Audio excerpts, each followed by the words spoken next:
Charles Fraser. The Turin Shroud. The Sherlock Holmes Easter Special, Episode 1, based on the characters by Sir Arthur Conan Doyle. A goaudio production. Watson, do throw that drooling mutt off the sofa at once. Holmes shot me an irritated look, which I ignored as usual. Instead, I much preferred to pet my new four-legged friend Sausages. I admit, the choice of name could be somewhat less peculiar, but little Emma, Alice's adopted daughter, had simply christened him thus on the spot. About 2 weeks ago, Sausages first followed me during my morning walk. I gave him a friendly pat, but paid him no further attention. The next day, the same thing happened, and on the third day, he was already sitting in front of our house on Baker Street, essentially picking me up for our walk. So I promptly decided to provide shelter to the sweet little rascal until someone would report him missing. Holmes, however, was not willing to wait that long, so he decided to take matters into his own hands and created missing posters together with little Emma. Fortunately, he had promised Emma that she could draw sausages on the posters, which is probably why the search for Sausages' owner has been unsuccessful so far. Although I admittedly wasn't much of a dog person, I quickly grew fond of the knee-high white mongrel. The same happened with Alice and Eddie Miller, along with their children. Holmes, on the other hand, was hardly pleased with the new housemate. He frequently complained about the smell, the dirt, the drooling and so forth. Moreover, he often referred to Sausages as a rat or a toilet brush, and gradually I began to take his insults towards my new dog quite personally. Sometimes I simply believed Holmes was jealous. Moreover, Holmes hadn't received any challenging new cases for quite some time. Accordingly, Holmes's general mood seemed to be taken out on me and my new four-legged companion. "We could try placing an advertisement in the newspaper," Holmes continued, looking at me as if this was the idea of the century. "I believe if Sausage's former owner doesn't come forward, there must be reasons for it," I replied, whilst tenderly stroking the little dog's head. "What do you mean, former? The dog is only being tolerated by me temporarily, and that's only because I am an extremely pleasant and tolerant character." I had to laugh at that. For Holmes to describe himself as patient and pleasant bordered on pure cynicism. He snorted angrily. "The dog must go, and quickly. According to our tenancy agreement, pets are not permitted." Oh, that outdated thing, which came from the pen of dear old Mrs. Hudson, God rest her soul, is long overdue for revision. Besides, I'm quite sure Alice won't mind if little Sausages stays. Alice, Mrs. Hudson's late niece, was our new landlady. And not only that, she had always been a good friend to Holmes and me, and together with her husband Eddie and their adopted children, Emma, Patrick and Marie, she had become something like family to us. For the sake of peace, I nevertheless asked Holmes, "Would you care to join Sausages and me for a short walk? A bit of fresh air and stretching our legs would surely do us both good." Holmes snorted. "Thank you, I prefer the stuffy air in here." I shrugged and got up rather awkwardly from the sofa. My knee was troubling me again, especially after sitting for long periods. My hip and back weren't being particularly kind to me either, but that's what comes with age, after all. Sausages also jumped off the sofa, which Holmes acknowledged with a silent nod. Wagging his tail, he stood before me, full of anticipation for what might come next. I bent down to him and patted his little head. "Yes, you're a good boy. You're my good boy. Shall the little doggy and I go for a nice walk? What do you say?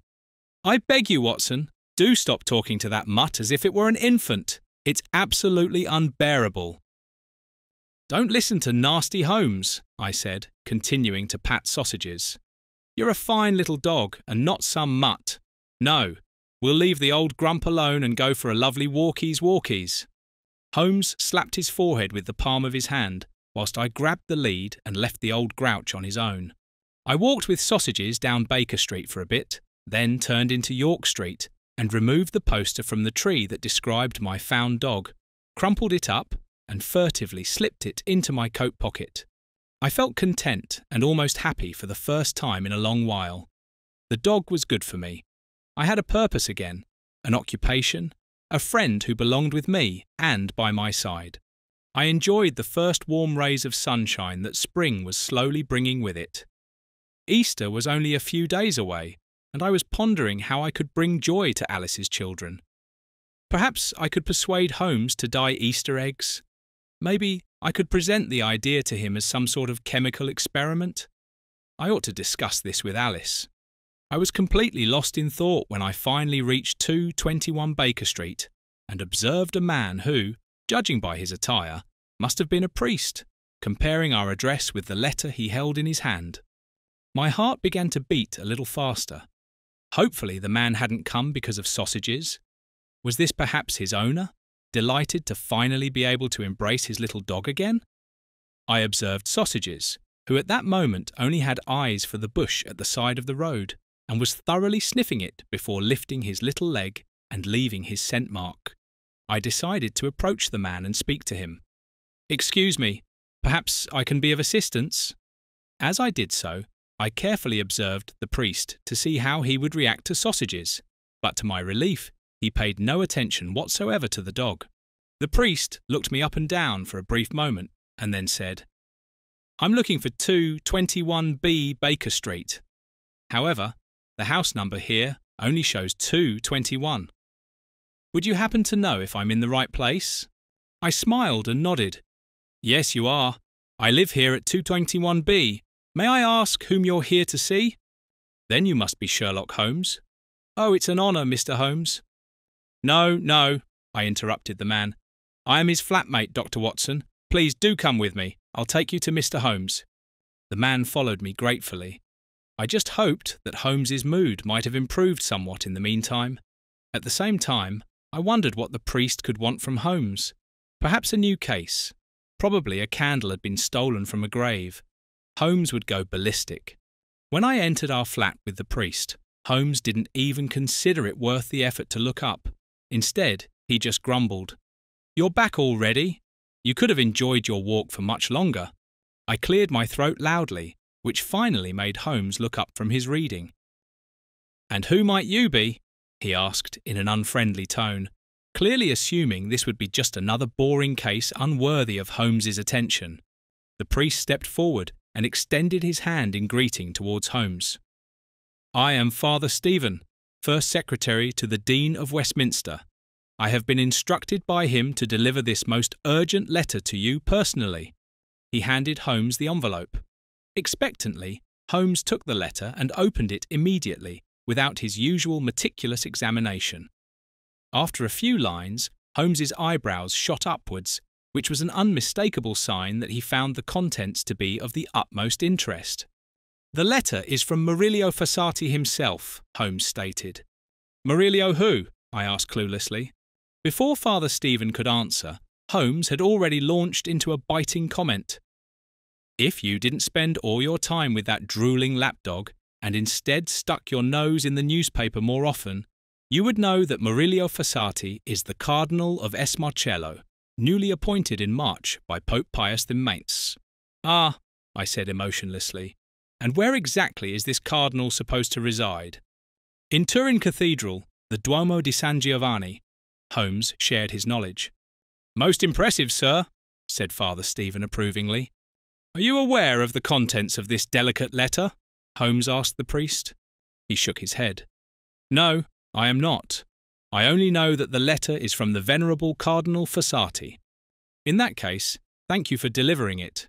Please inform your dean that we shall, of course, attend to the matter." Father Stephen took his leave with a slight bow and the sign of the cross. As he closed the door behind him, I asked Holmes, "Oui, but of course, Watson. Surely you wouldn't want me to embark on the journey to Turin all by myself?" "Turin? Italy?" I asked incredulously. "And don't you think you should perhaps ask me first?" "My dear Dr. Watson, would you care to accompany me to Turin to solve our new case?" asked Holmes contritely. "No, I shall not," I replied firmly. "It's because of the mutt, isn't it?" Holmes replied irritably. "Perhaps, maybe," I replied, somewhat offended. "Who's meant to look after poor little Sausages?" "Alice, the children. Perhaps he'll finally be collected by his real owner, and that'll be the end of that. Holmes shrugged. Who knows? That would suit you just fine, I said, slightly irritated. There must be a reason why Sausages ran away from home and is now where he is, namely, with me. But Dr. Watson, Holmes tried more conciliatorily this time, he'll want for nothing with Alice and the children. Perhaps he's already missing his master and feeling sad. Such feigned sympathy for my dog? Holmes, you're pathetic, and all just so that I'll accompany you. At that moment, Alice came through the door. She immediately raised her hands in a placating gesture. Quiet, both of you, she said firmly. You two squabblers can be heard arguing throughout the entire stairwell and beyond. What's it about this time? She asked wearily, throwing Sausages a knowing look. And what did that priest want from you, who just left my house? We have a new case, Holmes informed her cheerfully. Watson and I are travelling to Turin. We most certainly will not, I replied stubbornly. At least I won't. Turin? At your age? But this journey will be far too arduous for both of you, Alice said with conviction. My dear Alice, you have no idea how many journeys Watson and I have undertaken, some of them quite arduous indeed.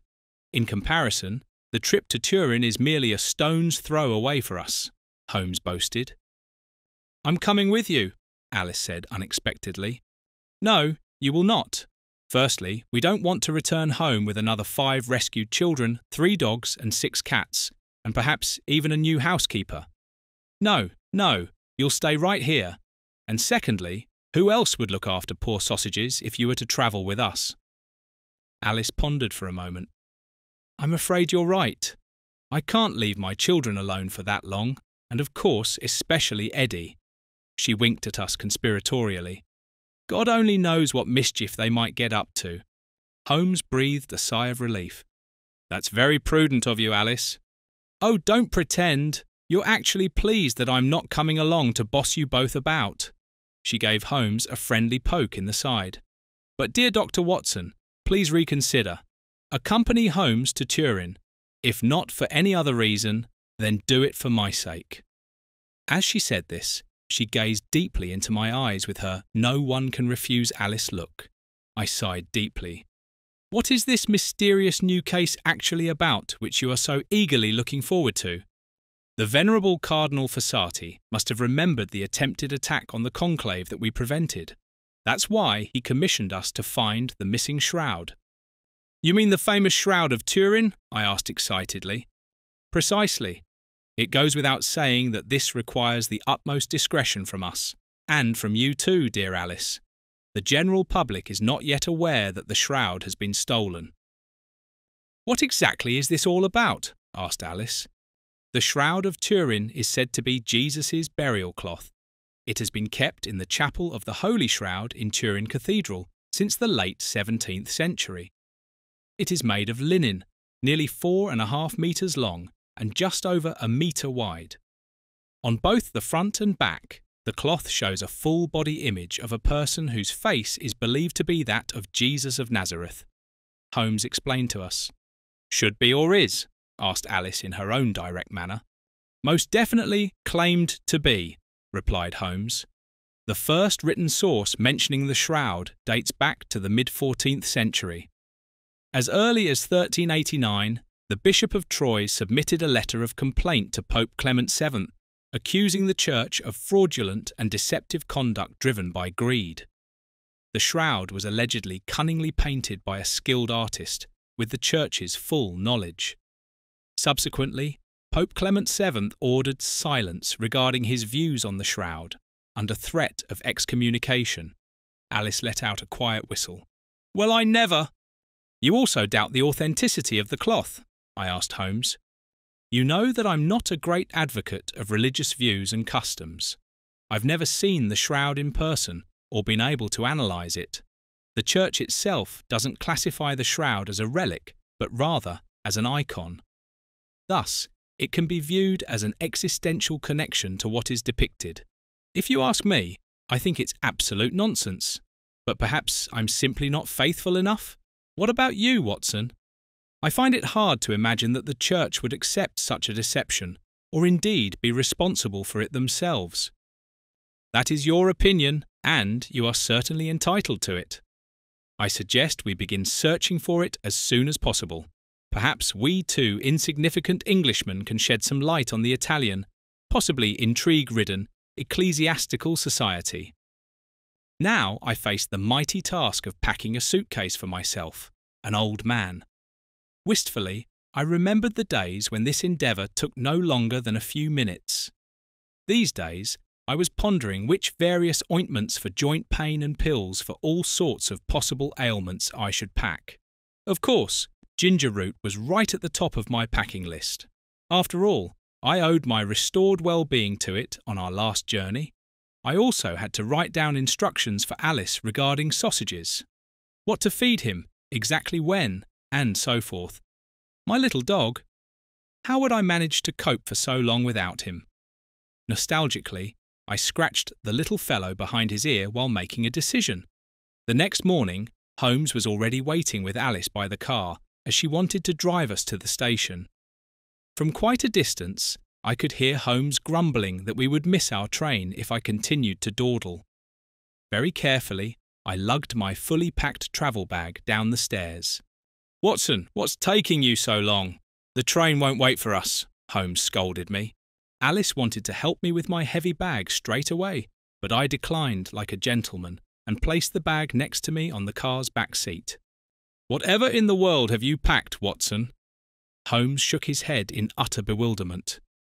"You'll be grateful when some ailment troubles you again, and I have the proper remedy at hand." "Most commendable, Doctor," Alice agreed with me. Holmes drew in a sharp breath, but refrained from making a fitting response. Our journey began rather unremarkably. We took the train via Canterbury to Dover, then boarded the ferry to Calais before catching another train to Paris. From there, we would continue on to Turin aboard the Orient Express. What, pray tell, do you find so incredibly amusing that it has conjured that smile upon your face for quite some time now? Holmes finally asked me directly as we were on the train to Paris. "You," I replied candidly to my friend. "Me?" Holmes asked me sceptically. "Why?" "Because you, as the great master detective, haven't caught on to me." Holmes still didn't understand. But I decided it was time to put an end to the mystery and finally free my poor little sausage dog. Of course, I had secretly made sure that he could stretch his legs from time to time, but this was certainly not a permanent solution. So I reached for my travel bag and opened it. With a soft, relieved woof, my faithful friend jumped out and wagged his little tail happily. "This cannot be true," Holmes groaned loudly. "And of course it's now too late to send you both back home." I nodded in agreement. "How on earth did you envision this, Watson?" Holmes continued to rage. "Is the dog supposed to sit alone in the hotel all day? Or perhaps you're planning to take him into the venerable Cathedral and walk him around the altar up front?" Fortunately, at that very moment, the door to our train compartment opened and a middle-aged lady poked her head in. "I do apologise. I wasn't aware this compartment was already occupied." I seized the opportunity and said to her, "But madam, I implore you, we have plenty of room here. Please do join us." Holmes rolled his eyes, but at least his tirade had subsided due to the circumstances. "What a sweet little dog you have there." The woman praised my sausages while smoothing down her skirt. She glanced once more into her handbag, placed it beside her, and gave me her most enchanting smile. "May I pet him?" she then asked. "But of course, he doesn't bite," I said, feeling flattered. She tenderly patted Sausage's little head. "I'm a true animal lover, you see, and I like men who, just like me, have a soft spot for animals," she whispered to me whilst moving a bit closer. Was this lady actually flirting with me? I felt somewhat embarrassed and just smiled back. Holmes sat opposite us, leaning back with folded arms, observing us quite openly. There was silence for several minutes, and Sausages jumped onto my lap. It wasn't long before the lady began petting my dog again. Then, as if it were the most natural thing in the world, she placed her hand on my thigh. I found the situation uncomfortable, and the woman's behaviour too forward. Nevertheless, I felt rather flattered. It had been quite some time since a lady had flirted with me so brazenly. There was a knock at the door of our compartment, and the conductor entered. "Good day. Your tickets, please." Holmes had kept our tickets and handed them over immediately. The woman rummaged in her bag, and it took a brief moment until she finally found them. The conductor checked them and returned them to us. Then he turned to me. "Do you have a transport document for your dog?" I shook my head. "I'm terribly sorry. I hadn't thought about that at all." I was cross with myself. "Surely we can pay the fee for the document directly to you." Holmes came to my rescue and pulled out his wallet. The conductor became friendlier. "Of course, sir. However, I must inform you that small dogs must be kept in a transport box or basket. Do you have one with you?" Holmes looked at me sharply. I quickly said, "My bag, good man. My dog has space in the travel bag. Holmes, would you be so kind?" My friend was slowly but surely losing his patience. Brusquely, he pushed my bag towards me, while sausages jumped from my lap, startling my admirer who dropped her handbag to the floor. I stepped forward and unfortunately caught Sausage's little paw, which caused him to let out a pain-filled yelp. Holmes quickly picked up the little dog. I was by his side immediately and examined his paw while the lady stroked him. "Nothing to worry about, old chap," I declared, whereupon Holmes quickly handed the dog back to me. "Your dog is already causing nothing but trouble," he stated grimly. "Well then, all's well that ends well. Have a pleasant journey," said the conductor, whom we had almost forgotten in the commotion, and took his leave. I took a deep breath to compose myself. Our female fellow passenger seemed to recover more quickly, for no sooner had the conductor disappeared from view than her hand was back on my thigh. I noticed myself tensing up automatically, but then she even began to tenderly stroke my leg. I sat bolt upright and silently sought Holmes's gaze, pleading for help. Holmes, however, appeared quite relaxed and was visibly amused by the spectacle unfolding before him. But then my seat neighbour's hand began wandering higher and higher. My eyes widened, and I could see Holmes struggling to maintain his composure.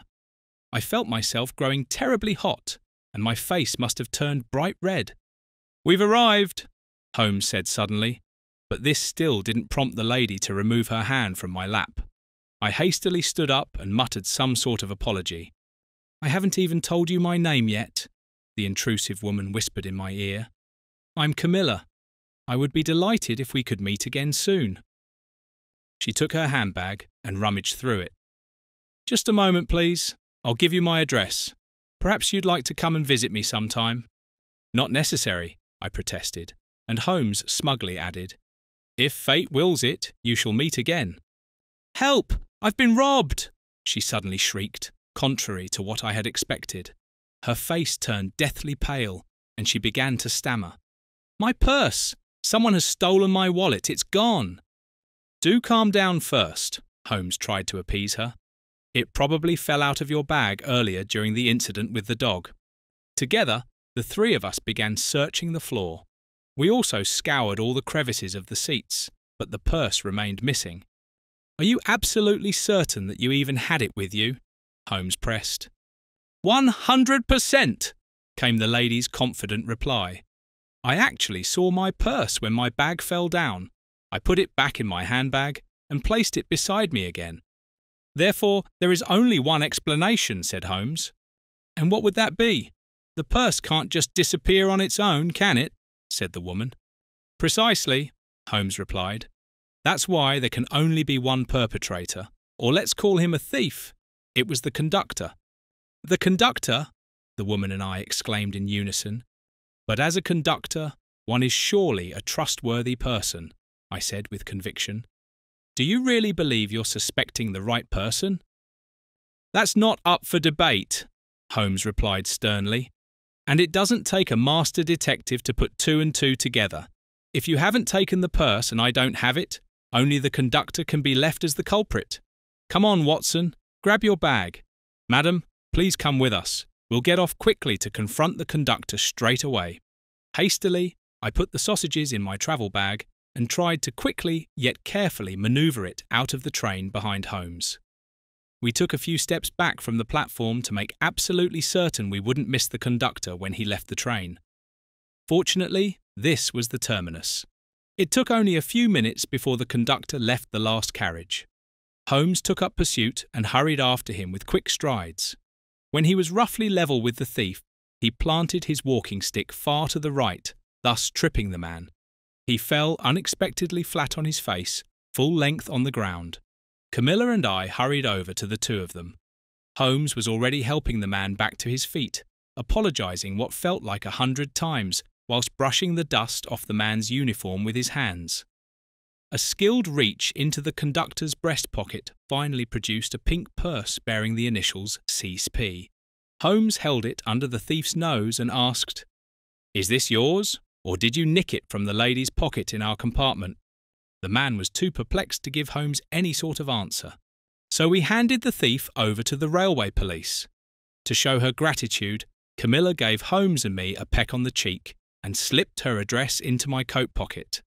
When she finally waved goodbye to us, I gave Holmes a friendly nudge in the ribs and said, "Did you notice that my thank you kiss lasted quite a bit longer than yours?"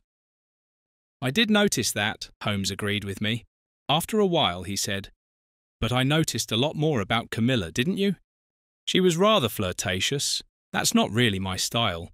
Apart from that, I couldn't say I noticed anything else." "Right," said Holmes and walked on.